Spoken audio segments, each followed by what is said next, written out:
Pak, mohon maaf, ini apa namanya jadi satu semua, Pak. Ya. Kumpul di mana itu? Saya Adi. Ya, kumpul di mana itu? Di rumah saya, Pak. Oh gitu. Di mana rumahnya? BPS, Pak. Oh, BPS.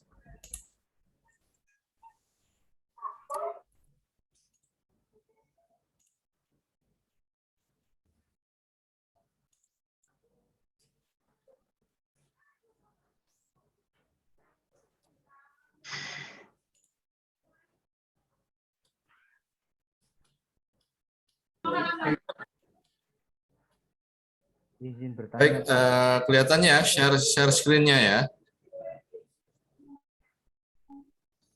Sudah terlihat, Pak. Ya, baik. Assalamualaikum warahmatullahi wabarakatuh. Waalaikumsalam warahmatullahi wabarakatuh. Waalaikumsalam warahmatullahi wabarakatuh. Alhamdulillah wa syukurillah. Asyhadu an la ilaha illallah wa asyhadu anna Muhammadar Rasulullah wa sholli ala Muhammad wa ala Muhammad. Nah, ya Mas Adi, kumpul-kumpul semua nggak ngajak-ngajak itu ya? Rujaan, Mas.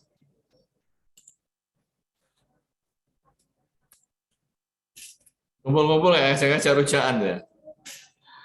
Baik, teman-teman, alhamdulillah kita masih diberi kesempatan untuk diberi kesempatan kenikmatan ya berupa iman, Islam dan kesehatan ya. Kita dapat melaksanakan kegiatan atau melaksanakan aktivitas ya yang untuk pada perkuliahan inspirasi bisnis ya. Nah, yang untuk melanjutkan materi sebelumnya ini kita pada tataran jadi sebelum pemateri Pak Aris sampaikan untuk teman-teman bisa mengambil materi yang belum mengambil materi, kemudian bisa absensi di Spada ya. Insya Allah di Spada sudah open ya, sudah Pak Aris setting untuk absensinya. Ya. Itu monggo untuk bisa absensi. Terus kemudian Pak Aris setting waktunya ya dari jam 1 sampai jam 4. Nah, kalau lebih dari jam 4 udah nggak bisa lagi ya, waktu Indonesia Barat. Yang sore Pak, gimana Pak? Ya. Yang sore jam 4 sore masih ada kesempatan kan? Masih bisa nggak? Kan bayar online saja, bisa nggak kira-kira? Langsung buka di Spada. Untuk absensinya sekarang bisa tak Pak, untuk sore? Ya, sampai jam 4 ya Mas Juwanto ya? Bisa kan? Yang sore kan? Siap. Nah ya. Itu. Nggak tahu yang lainnya. Nggak apa-apa, absensi dulu. Kalau misalnya ketutup nanti biar WA sama Pak Aris ya.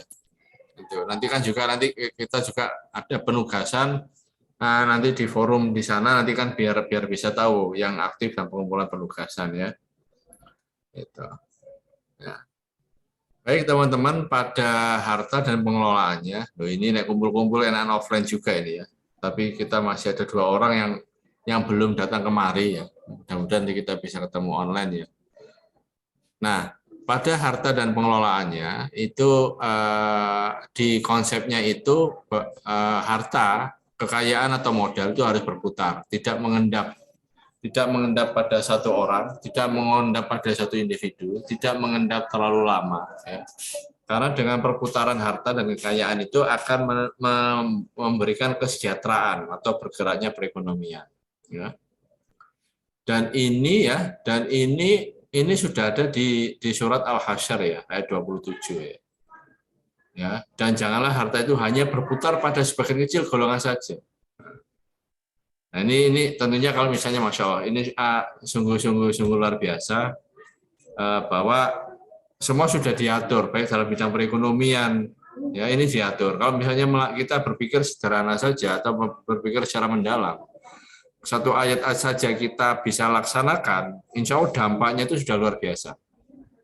Efeknya itu luar biasa. Apalagi dalam pelaksanaan itu kita dasari, kita yakinin atas petunjuk ataupun atas dasar-dasar yang ada dalam Al-Quran. Nah, coba teman-teman di sini diskusi ya. Kira-kira apa dampaknya dengan harta yang berputar ini? Ayo coba monggo. Biar tidak habis dalam satu titik, Pak, mungkin. Nah, bukan biar tidak habis. Harta kalau numpuk di satu orang bisa jadi dia diam. Tapi kemanfaatan harta itu kan bukan pada dia waktu disimpan. Ini lihat tatarannya ya, misalnya begini ya.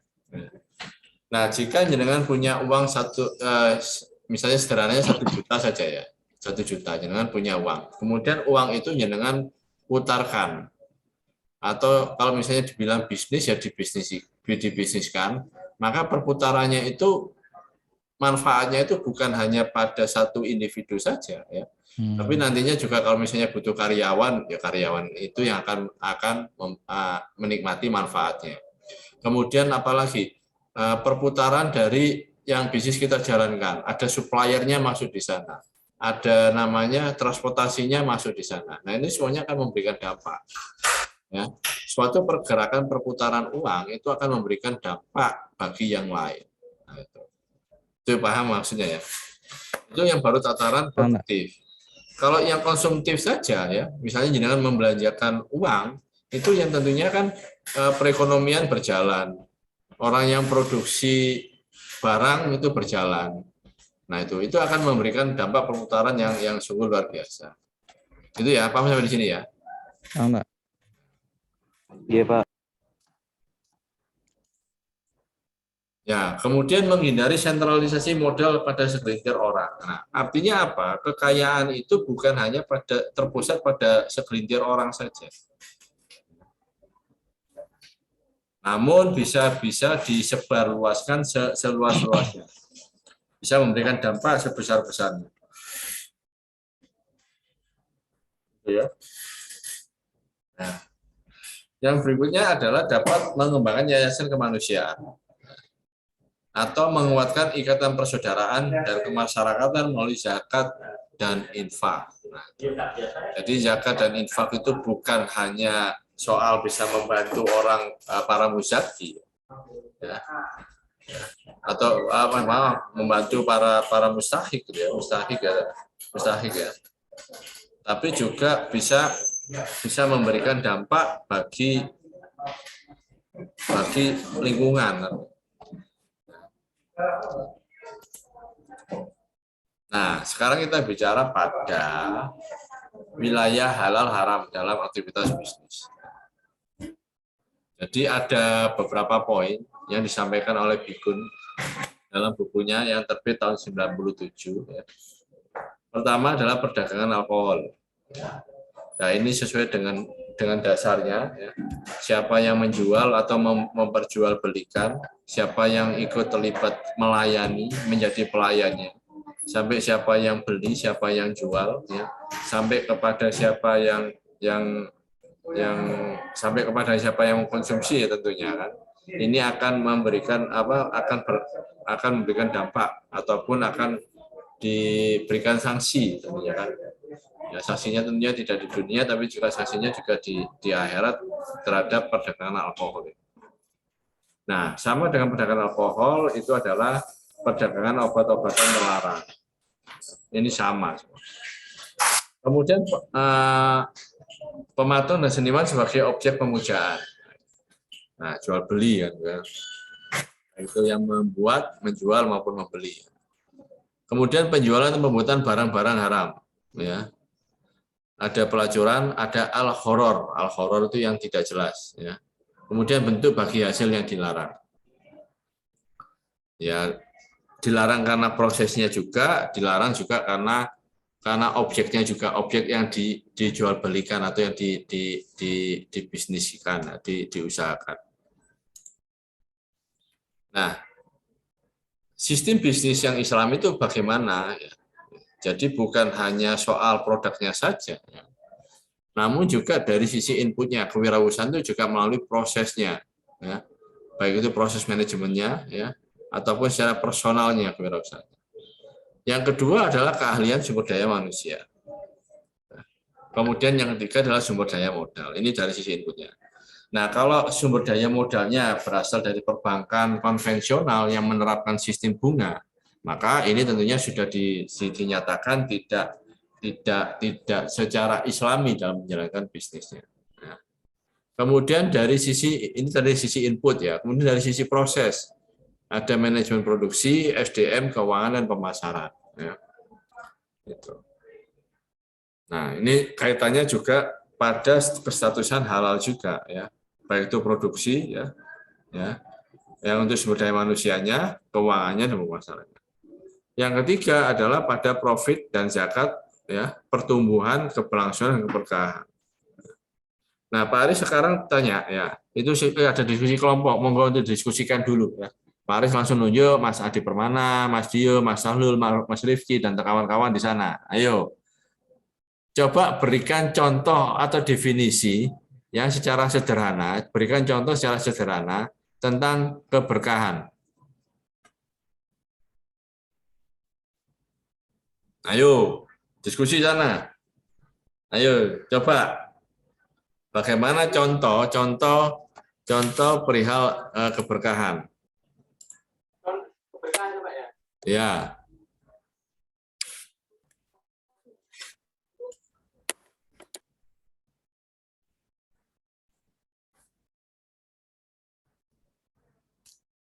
Monggo, keberkahan.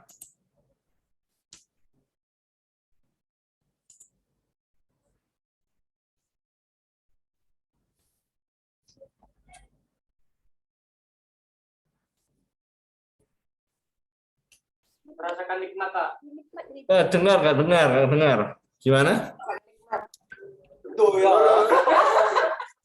Ayo, gimana? Nah, sudah masuk suaranya. Ayo, yang keras. Amal soleh Pak. Amal soleh. Ayo.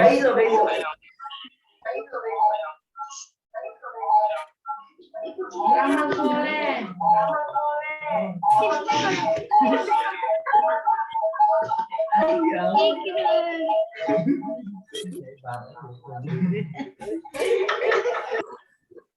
Gimana?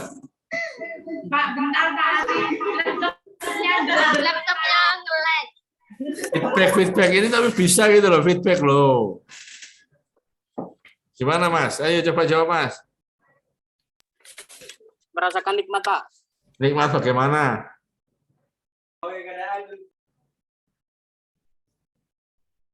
Nikmatnya bagaimana?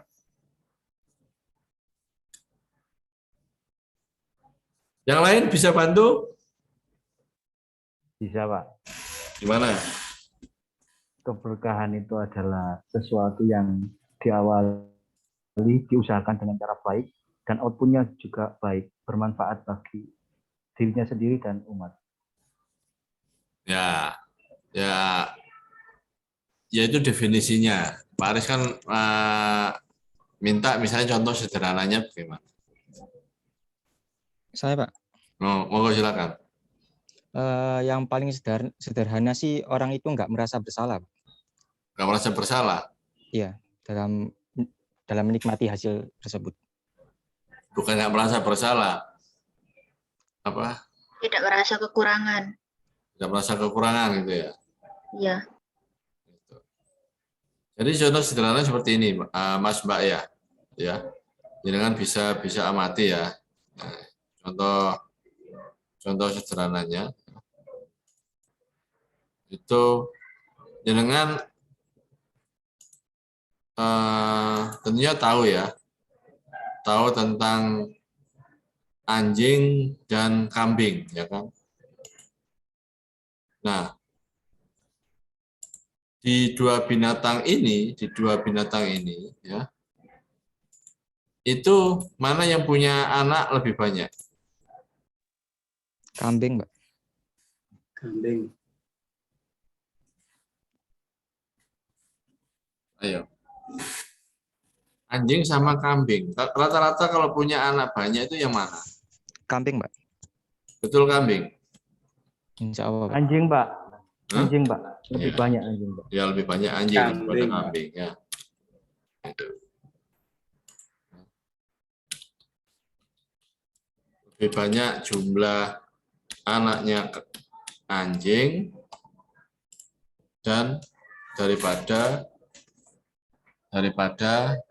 kambing ya.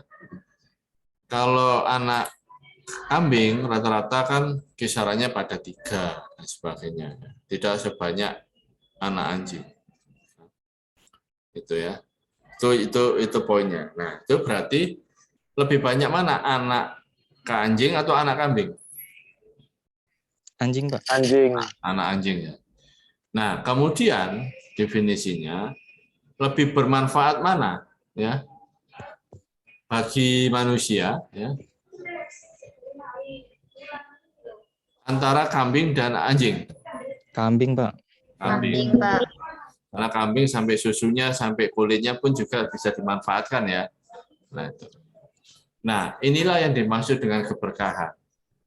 Meskipun jumlahnya sedikit ya, namun hasilnya atau manfaatnya itu lebih besar, lebih banyak. Nah, itu. Ya. Nah, meskipun sedikit tapi hasilnya atau manfaatnya lebih besar. Nah, kira-kira mengapa hal ini terjadi? Definisinya bagaimana?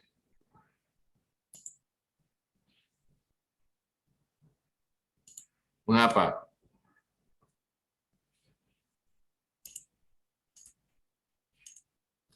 Siapa yang tahu?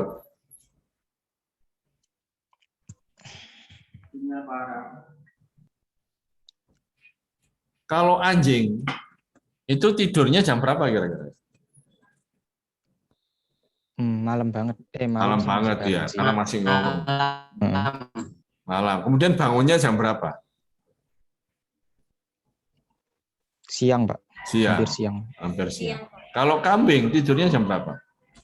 Hampir mirip manusia, Pak. Hampir mirip manusia. Bangunnya? Lebih pagi, Kak. Ya, pagi. Nah, inilah ya kambing itu mendapatkan rahmat Allah pada saat dia bangun di waktu fajar. Sedangkan anjing karena dia larut malam itu tidurnya ya, larut malam masih bangun ya. Kemudian dia siang baru bangun, tidak mendapatkan rahmat pada saat turunnya rahmat. Sehingga kemanfaatan dari kambing itu lebih besar daripada anjing. Maka inilah yang disebut dengan keberkahan, meskipun jumlahnya lebih sedikit. Gitu. Paham sampai sini ya? Paham, Pak. Oke.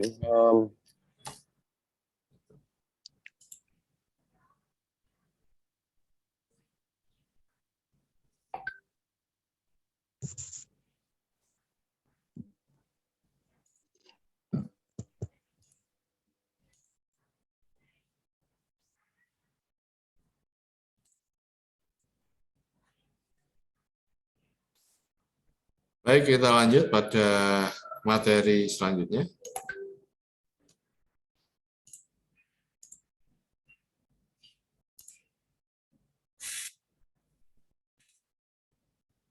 Nah, ini sudah pada keberkahan ya, sudah bisa dipahami ya. Kemudian pada pemasaran. Ya. Jadi kalau misalnya banyak definisi pemasaran, monggo jenengan baca di teori-teori pemasaran di buku-bukunya ya.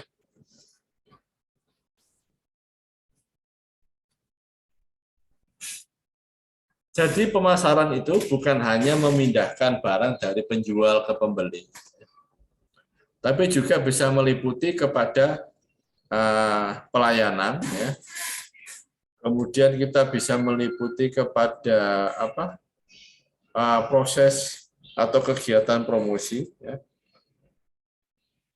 Dan yang utama adalah kegiatan distribusi.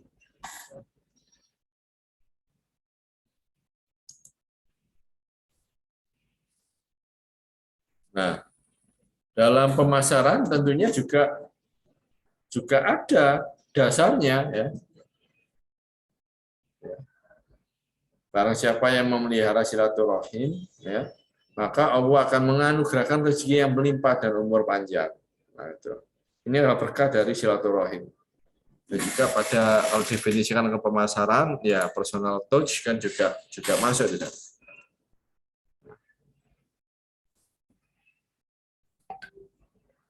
Nah, yang berikutnya yang menjadi dasar kita untuk melaksanakan kegiatan kewirausahaan atau menjalankan bisnis itu ada di surat An-Nisa ayat 29. Ya. Malah perintahnya itu justru untuk yang beriman, ya, bukan ya ayyuhan nas, ya, bukan ya asrol, ya Quraisy, bukan hanya itu saja, ya. Tapi ya ayyuhalladzina amanu, ya, janganlah kamu, hai orang yang beriman, janganlah kamu saling memakan harta sesamamu dengan cara batil. Nah, sekarang pertanyaan seperti ini. Kalau mbak-mbaknya pergi ke pasar, kira-kira menawar produk yang dibeli nggak? Ditawar nggak harganya? Hah? Menawar, Pak. Tawar ya.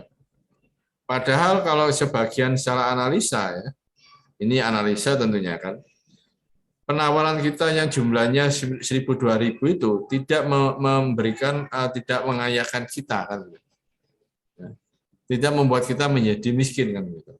Nah, demikian juga bagi penjualnya, gitu kan, tidak membuat dia untuk menjadi kaya kan gitu. Nah, itu. Nah, tapi kalau dalam penawaran itu pedagangnya itu tidak ada rasa ikhlas, maka statusnya akan berubah lagi kan. Gitu. Karena proses jual beli itu adalah proses perpindahan hak milik, ya, dari penjual kepada pembeli, ya, dengan keikhlasan.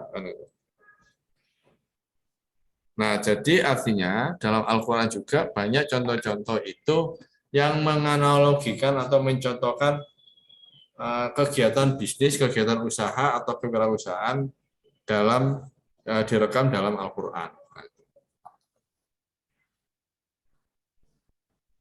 Kemudian fungsi produksi, ya, itu dilakukan oleh perusahaan untuk menciptakan pengadaan atas barang dan atau jasa. Transformasi yang dilakukan dalam kegiatan produksi adalah nilai tambah atau value added. Nah, bagaimana filosofinya? Ya, menurut Mukhlis secara filosofi, aktivitas produksi itu meliputi produk apa yang dibuat. Jangan berpikir produk apa yang dibuat. Namun dalam pembuatan produk itu kita juga harus melakukan efektuasi. Apa efektuasi? Mengukur potensi diri kita. Ya. Ya. Seperti Pak Ari sampaikan, jenengan punya daging, punya wortel, punya kentang, punya kubis atau kacang atau buncis, ya. Kemudian jenengan itu tidak punyanya bawang merah, bawang putih sama kunci misalnya, ya. Namun dalam perjalanannya, itu jenengan apa dalam keinginannya jenengan itu kepinginnya membuat rawon gitu loh. Ya. Berarti antara sumber dayanya bahannya dengan keinginan ini nggak nyambung. Yang bisanya dibuat itu sop daging, tapi kepinginnya adalah rawon. Nah, itu yang disebut dengan efektuasi atau mengukur ya, mengukur potensi diri kita terhadap artinya terhadap kegiatan bisnis yang kita jalankan.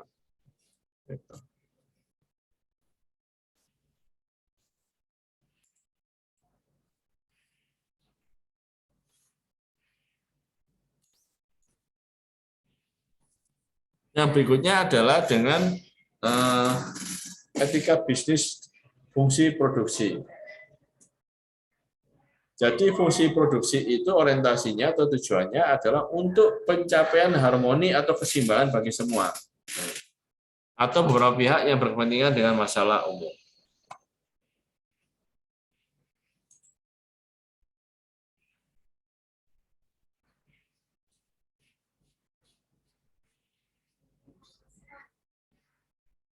Ya. Nah, apa etika bisnis fungsi produksinya ya?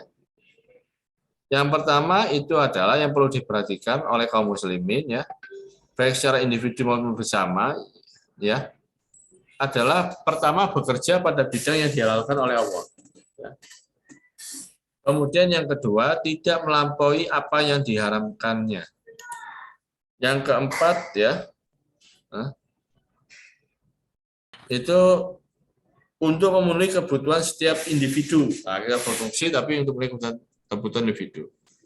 Dan berikutnya adalah mewujudkan kemandirian umat.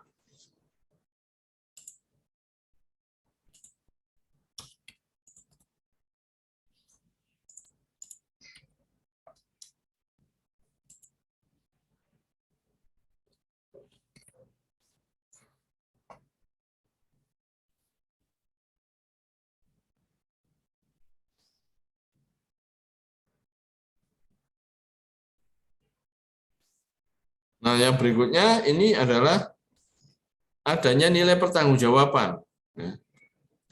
Pertanggungjawaban itu bukan hanya pada pelaporan keuangan atau pengelolaan keuangan, ya, namun juga pada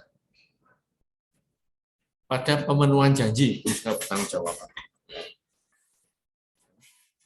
Ada prinsip keadilan, ada prinsip kebenaran. Baik, sampai di sini ada yang ditanyakan atau diskusikan? Pak silakan. Saya Pak Zulkarnain, Pak. Ya. Ingin bertanya. Tadi kan di dalam materi disebutkan bahwa umat Islam dilarang melakukan bisnis yang menciptakan barang yang haram. Nah, kalau misalnya kita membuat bisnis yang menciptakan barang halal, tapi waktu dibeli konsumen malah digunakan untuk hal haram, itu hukumnya bagaimana? Ya itu sudah tidak terlepas dari jenengan, Mas, karena dia secara hak sudah berpindah tangan. Gitu. Paham ya? Paham, Pak. Dalam proses jual beli itu kalau sudah ada proses dia perpindahan hak, ya perpindahan hak itu artinya sudah dibeli atau diterima uangnya, ya. Maka hak itu berpindah dari yang semula itu haknya penjual beralih kepada haknya pembeli. Ya. Kalau misalnya saya tambahin gini, Pak, misalnya kita sebagai penjual sudah tahu kalau konsumen ini bakal menggunakan barang kita untuk hal haram, gitu bagaimana? Ya kita hanya sebatas untuk mengingatkan, Mas. Kalau perlu tidak menjual kepada dia, itu tergantung dari kemampuan atau kewenangan kita dalam mencegah perbuatan tadi. Kan? Bukan hanya amar ma'ruf, tapi juga nahi mungkar. Kan? Gitu, Mas ya. Baik, Pak. Terima kasih, Pak. Jadi tidak pada posisi memaksakan gitu. Tapi artinya pada posisi untuk mengingatkan. Atau kalau misalnya kita tidak ada atau misalnya berani, ya sudah tidak menjual kepada dia. Gitu loh Mas ya. Baik, Pak. Mau yang lain?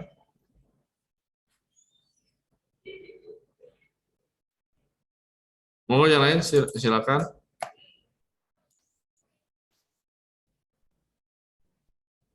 Mau silakan yang lain.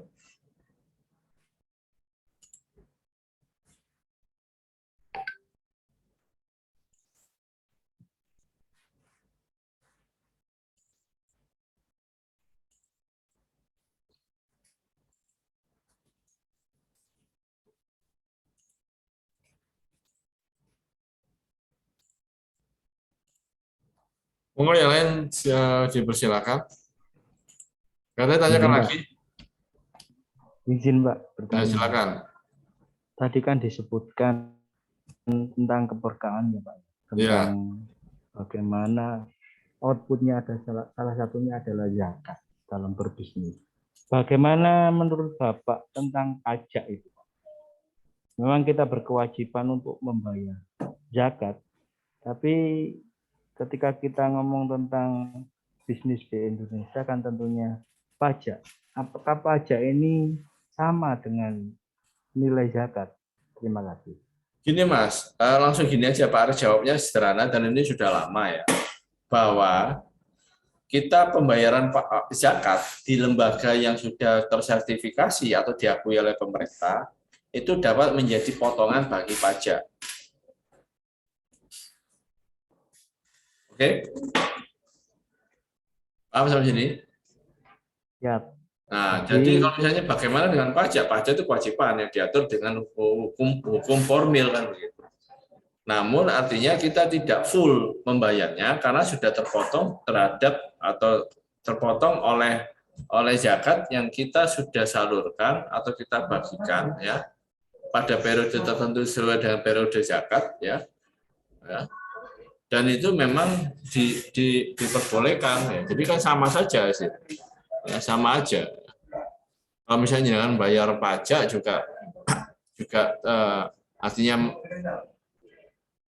juga suatu kewajiban yang harus dibayar ya. Tapi pajak itu sendiri juga wilayahnya itu bukan hanya di sekitar desa jenengan tapi juga sampai kepada wilayah di rumah sakit kan. Itu ya. Monggo yang lain. Monggo yang lain.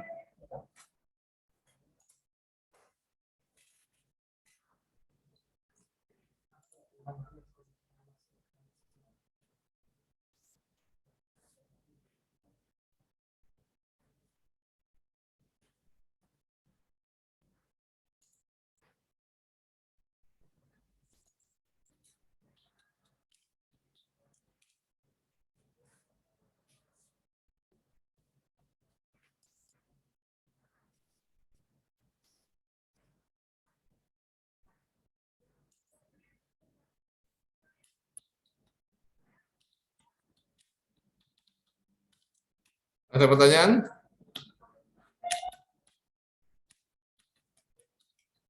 Sampai di sini? Ya mungkin itu aja Pak. Baik, kalau nggak ada pertanyaan, Pak Aris cukupkan dulu ya. Insya Allah kita bisa kok lakukan nanti. Coba dicek nanti di Spada ya. Di Spada nantinya juga apa? Untuk materinya sudah diupload di sana, absennya juga upload di sana sudah. Insya Allah nanti sebagai evaluasinya nanti di forum ya atau penugasan nanti. Tolong nanti juga dijawab ya per individu masing-masing ya. Baik Pak. Baik, terima kasih. Assalamualaikum warahmatullahi wabarakatuh. Waalaikumsalam. Warahmatullahi wabarakatuh. Terima kasih Pak.